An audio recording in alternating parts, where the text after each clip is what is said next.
సభాధ్యక్షులు మిత్రుడు స్కైలాబ్ బాబు, అలాగే వేదిక మీద ఉన్నటువంటి పెద్దలు వెస్లీ గారు, జేబీ రాజు గారు, ఇతర మిత్రులు ఉన్నారు. అలాగే వేదిక మీద కూడా చాలాసేపటి నుండి చాలా సహనంతో ఓపికతో ఉంటున్నారు. మీ ఓపికకి ఇప్పుడు పరీక్ష పెట్టను, కానీ 2-3 ముఖ్యమైన అంశాలు మీ దృష్టికి తీసుకొస్తా.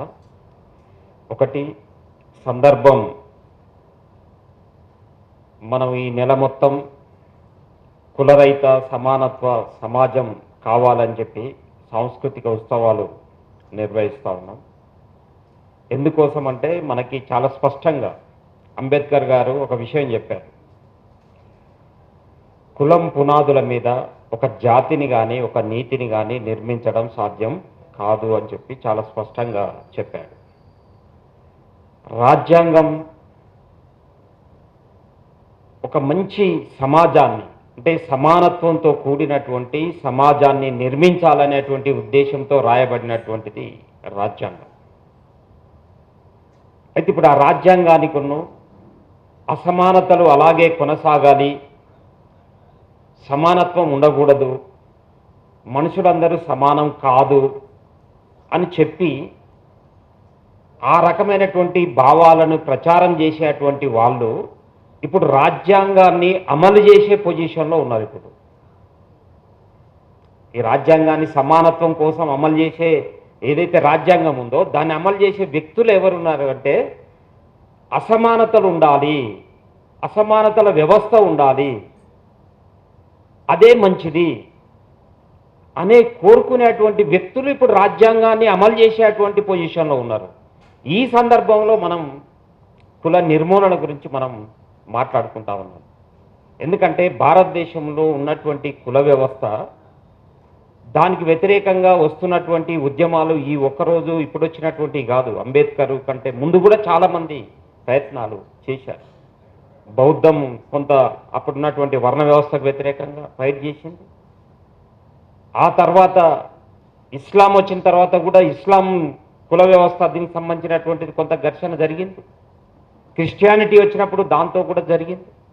ఆ జరుగుతున్నటువంటి క్రమంలో మనం చూస్తే భక్తి ఉద్యమాలు, ఇట్లాంటి రకరకాల ఉద్యమాలు వచ్చినాయి. కానీ ఇక్కడ గమ్మత్తు ఏంటంటే, ఏ వ్యవస్థ వచ్చి కులానికి వ్యతిరేకంగా ఫైట్ చేయాలనుకుంటే ఆ వ్యవస్థలోకి కులం వెళ్తూ ఉంటుంది.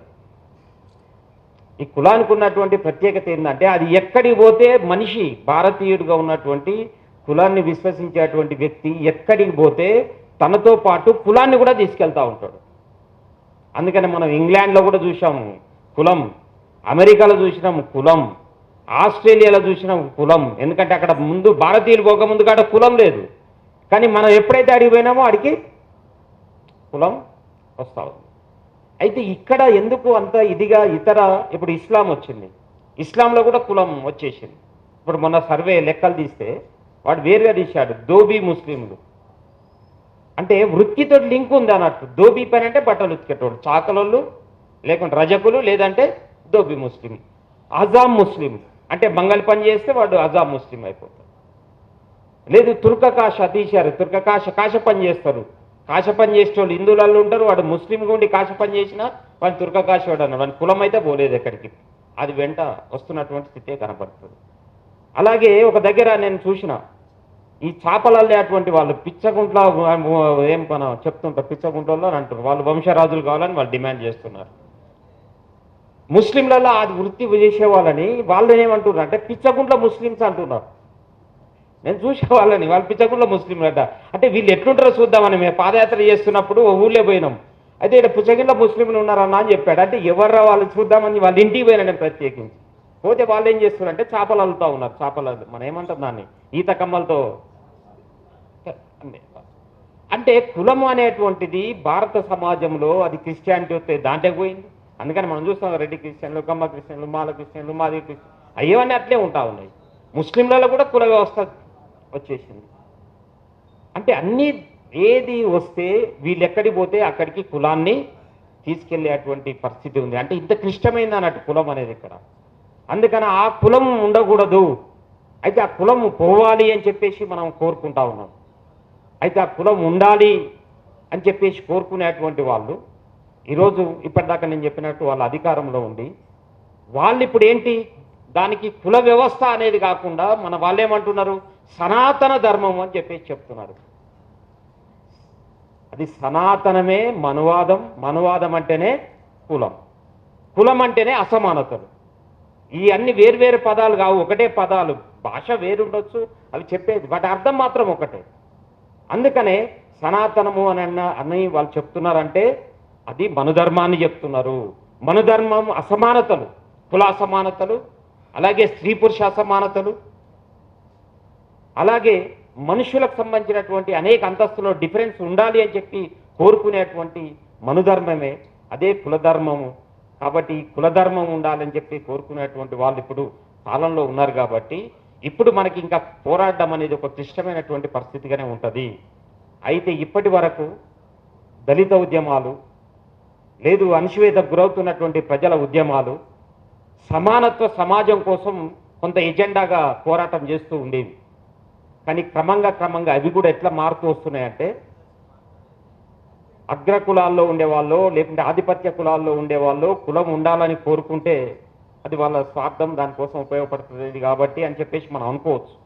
కానీ ఇప్పుడు మారింది ఏంటి, కింది కులాల నుండి వస్తున్నటువంటి వాళ్ళల్లో కూడా కులం ఘనీభవించిపోవాలి, ఉండాలి అనేటువంటి భావన వస్తుంది. అందుకని ఇప్పుడు అనేక చిన్న కుల సంఘాలు మనం చూస్తూ ఉన్నాం. చాలా పెద్ద ఎత్తున కుల సంఘాలు వస్తున్నాయి. వచ్చి ఇప్పుడు ఆ కుల సంఘాలు కులం పోవాలనే డిమాండ్ పోయింది, అసలు కులం వద్దు అనేటువంటి డిమాండ్ పోయింది. కాబట్టి అది ఒక ప్రమాదకరమైనటువంటి సంకేతం. అంటే కులం ఘనీభవించడం కోసం అది దారితీసేటువంటి అవకాశం ఉంది. అందుకనే మనం వివక్షకు గురవుతూ, అణచివేతకు గురవుతూ, ఇబ్బందులు పడుతూ, కుల అసమానతలను భరిస్తూ దాన్ని అలాగే ఉండాలి అనేటువంటి భావన మన చేత పలికియడం కోసమే ఇప్పుడు బీజేపీ ఇలాంటి భావజాలాన్ని ముందుకు తీసుకొస్తూ ఈ కులాల మధ్య ఉండేటువంటి అంతరాలు అలాగే ఉండేలాగా చూడాలని చెప్పేసి వాళ్ళు చూస్తున్నారు.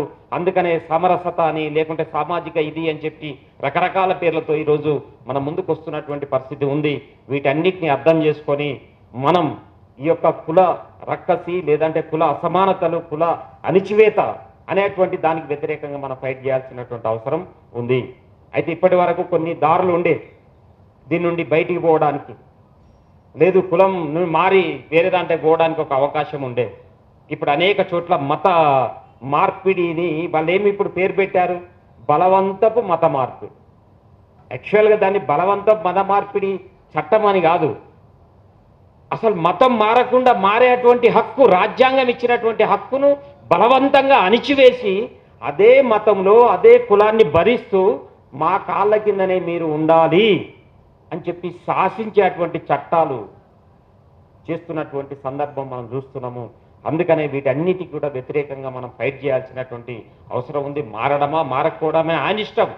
మారితే ఇప్పుడు రిజర్వేషన్ కూడా పోతా ఉంది, తీసేస్తామని చెప్పి బెదిరిస్తున్నటువంటి స్థితి కూడా వస్తూ ఉంది. వీటన్నిటికీ వ్యతిరేకంగా మనం పోరాటం చేయాల్సినటువంటి అవసరం ఉంది. అందుకోసము కేవీపీఎస్ రాబోయేటువంటి కాలంలో చేసేటువంటి పోరాటాలకి మేము కూడా అండగా ఉంటాము, కలిసి పనిచేయాలని చెప్పేసి కోరుతూ ఈ అవకాశం ఇచ్చినందుకు ధన్యవాదాలు తెలియజేస్తూ నేను సెలవు తీసుకుంటాను. ఆవాజ్ రాష్ట్ర కార్యదర్శి